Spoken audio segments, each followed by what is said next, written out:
Hi అండి. నమస్తే. Welcome to our channel Gayatri simple kitchen. ఈరోజు మనం తయారు చేసుకునే రెసిపీ కొత్తిమీర టమోటా పచ్చడి. ఈ పచ్చడి ఎంతో టేస్ట్గా ఉంటుందండి. ముందుగా స్టవ్ ఆన్ చేసుకొని ప్యాన్ పెట్టుకొని అందులోకి 2 టేబుల్ స్పూన్ల దాకా పల్లీలని యాడ్ చేసుకుందాం. ఈ పల్లీలని బాగా దోరగా వేయించుకుందామండి. ఇప్పుడు ఈ పల్లీలు బాగా దోరగా వేగిపోయినాయి. ఇప్పుడు వీటిని తీసి పక్కన పెట్టుకుందాం. ఇప్పుడు అదే ప్యాన్లో 2 టేబుల్ స్పూన్ దాకా ఆయిల్ని యాడ్ చేసుకుందాం. ఈ ఆయిల్ని యాడ్ చేసుకున్నాక 1 టేబుల్ స్పూన్ దాకా జీలకర్రని యాడ్ చేసుకుందాం. అందులోకి ఒక 15 దాకా పచ్చిమిర్చిని యాడ్ చేసుకుందాం. ఈ పచ్చడికి పచ్చిమిర్చి ఎక్కువగా పడతాయండి. ఇందులోకి చిన్న ముక్కలుగా కట్ చేసి పెట్టుకున్న ఈ కొత్తిమీరని 3 కప్పుల దాకా యాడ్ చేసుకోండి. ఆకు కొంచెం మగ్గిపోవాలి. ఈ కొత్తిమీర బాగా ఆకంతా మగ్గేలాగా ఇలా కలుపుతూ ఉండండి. ఈ ఆకు కొంచెం బాగా మగ్గిపోవాలండి, మెత్తబడాలి. ఇదిగోండి, కొత్తిమీర బాగా మగ్గిపోయింది.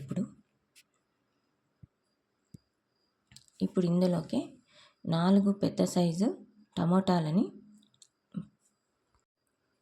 ఈ విధంగా కట్ చేసుకొని యాడ్ చేసుకోండి. టమోటాలు వేసిన తర్వాత ఒకసారి అంతా కలుపుకొని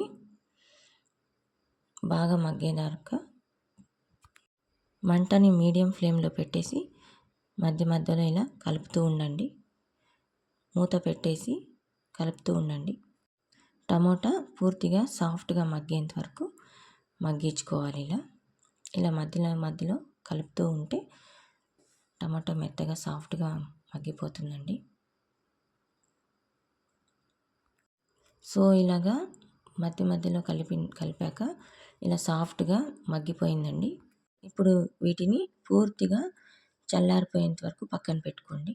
ఇప్పుడు ఒక మిక్సీ జార్ తీసుకొని వేయించిన పల్లీలు, కొద్దిగా వెల్లుల్లి రెబ్బలు, కొద్దిగా చింతపండుని యాడ్ చేసుకొని ఫస్ట్ కొంచెం గ్రైండ్ చేసుకున్న తర్వాత మనం చల్లారబెట్టుకున్న పచ్చిమిర్చి, టమాటా, కొత్తిమీరని ఇందులోకి యాడ్ చేసుకున్నాం.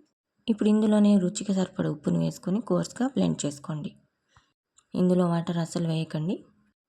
ఇప్పుడు ప్యాన్లో కొద్దిగా తాలింపు కోసం ఆయిల్ని యాడ్ చేసుకొని ఒక 1/2 టేబుల్ స్పూన్ దాకా ఆవాలు, 1/2 టేబుల్ స్పూన్ దాకా జీలకర్ర, కొద్దిగా ఎండుమిర్చి, కొద్దిగా కరివేపాకుని యాడ్ చేసుకొని తాలింపుని కొద్దిగా ఫ్రై చేసుకోండి. తాలింపు వేగాక స్టవ్ ఆఫ్ చేసేసుకొని మనం గ్రైండ్ చేసి పెట్టుకున్న ఈ పచ్చడిని ఇందులోకి యాడ్ చేసుకోవాలి. ఒకసారి బాగా కలిసేదాకా బాగా దీన్ని ఇలా మిక్స్ చేసుకుంటూ ఉండండి. మిక్స్ చేసేయండి. ఇప్పుడు సర్వింగ్ బౌల్లోకి సర్వ్ చేసుకుందామండి. ఎంతో రుచిగా, టేస్టీగా టిఫిన్స్లోకి, ఇన్స్టెంట్ టిఫిన్స్లోకి ఇది చాలా బాగుంటుందండి. ట్రై చేయండి. Please subscribe my channel Gayatri simple kitchen. Thank you for watching my channel.